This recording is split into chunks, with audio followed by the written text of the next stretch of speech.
All right, Father, I'm here at St Demetrios Church in Edmonton, and I'm here with Father Hookway. I mean, you made a lot of precautions here. I can see you've got a massive sign here.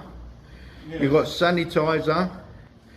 Can you tell me how the church is progressing through the coronavirus pandemic? I know you reopened a couple of weeks ago. Yeah, certainly. Come in, and I'll let you know how we're getting on. Thanks for God. As you said, we've made some changes in the church. We've got notices everywhere letting people know how to behave in the church because things have changed according to the government guidelines and the guidelines of the Archdiocese. So obviously people can come to church now for the services, but we have to be careful about how many come. And so if you come late, you might find, especially on the Sunday, that the church is full already. And in the church we have a one-way system, so when people come in, they get taken to a seat where they can remain and then follow the arrows in the church so that there's a one-way flow or circulation. And people aren't exiting the church from the entrance, which you just came in, they're exiting from the side entrance around there, so we've got some no exit signs around the place as well. But yes, otherwise everything's... Well, the signs on the seats. So the seats are just letting people know, not to sit too close to one another. And so we have a tick. Oh, the tick must be where you can sit, and the cross is not... Where you can't, unless there's a family. If there's a family in there for one household, they can sit along the bench. Right. So, that's really the main restriction. It's the numbers in the church, and also the keeping social distancing within the church, which we ask people to do. It's on the signs which you see on the pillars as well. But we also tell them, especially when at Holy Communion and so on, and when people are queuing, not to queue up close to one another. And how many people have been attending the church services? Well, I think we can fit in about 120 in the space that we have. But depending, again, whether they come as individuals or as families. If everyone comes as a family, then we can fit a few more. But I think some people are still being careful.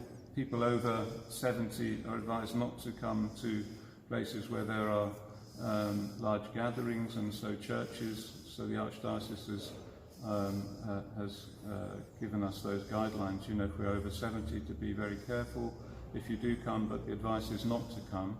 But otherwise, the church on a Sunday, it does get, we reach capacity fairly quickly, and people are coming earlier to church because they know that the places in the church are limited.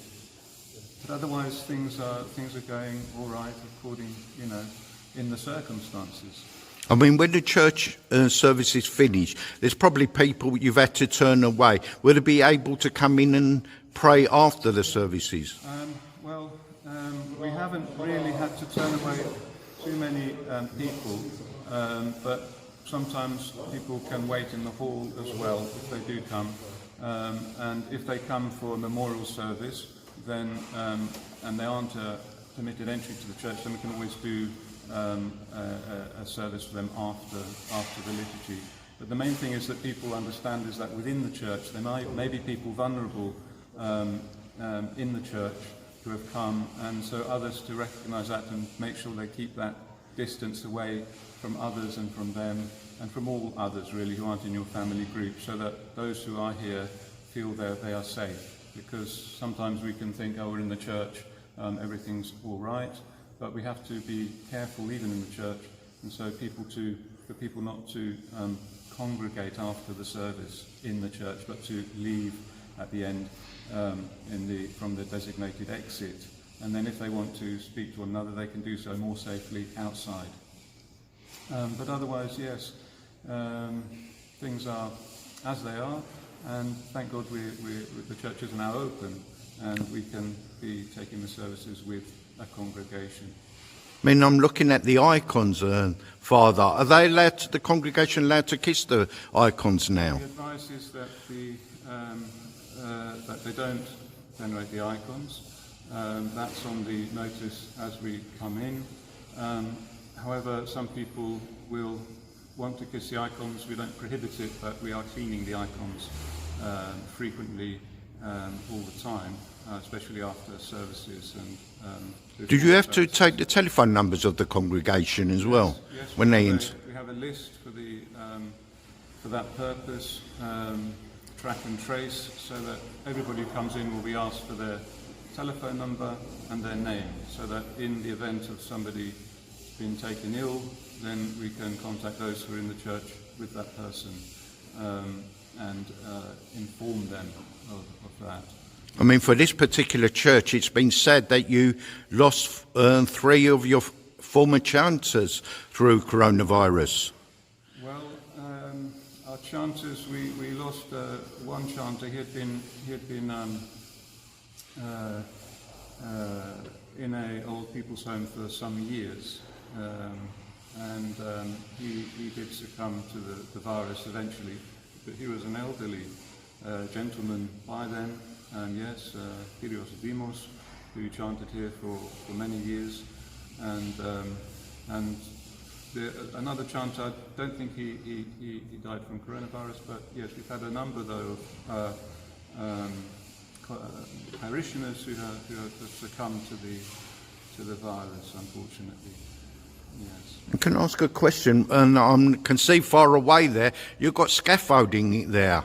Yes, well, you see I don't know if you can see the icons which are up there on top of the balcony. Oh, yes. That's St. Edmund, the King and Martyr of East Anglia, and the other one in the corner, St. Alban, the first Martyr of Britain.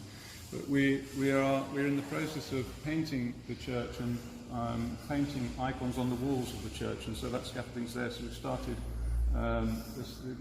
that part of the church we're going to put St. Joachim and Anna up there. So they're very tall saints, they're larger than life size, and there's also some sculpting going on as well above the icons. So we're in that process of transforming the church. It's a long and slow process, but hopefully we'll get there. And so that scaffolding's up for that purpose, for St. Joachim and Anna. And so we're fundraising also for the icons. If anybody who'd like to contribute to that, we're most welcome, so that we can eventually, this part of the nave will be covered in icons, in saints of our church. Up here we have Saint Andronikos and Saint Athanasia. We're having married couples, saints, on this side of the church. Andronikos and Athanasia were a married couple, and saints of the church. And obviously we have Joachim and Anna, as I said, who are the parents of the Mother of God, and we'll have others joining them. They won't all be married, but there'll be men and women on this side. For example, Constantine and Helen as well will be going on that side where the scaffolding is. Well, thank you very much, Father. Hopefully soon we will be able to resume full services. Thank you very much. Thanks, Father. Thank you. Thanks a lot.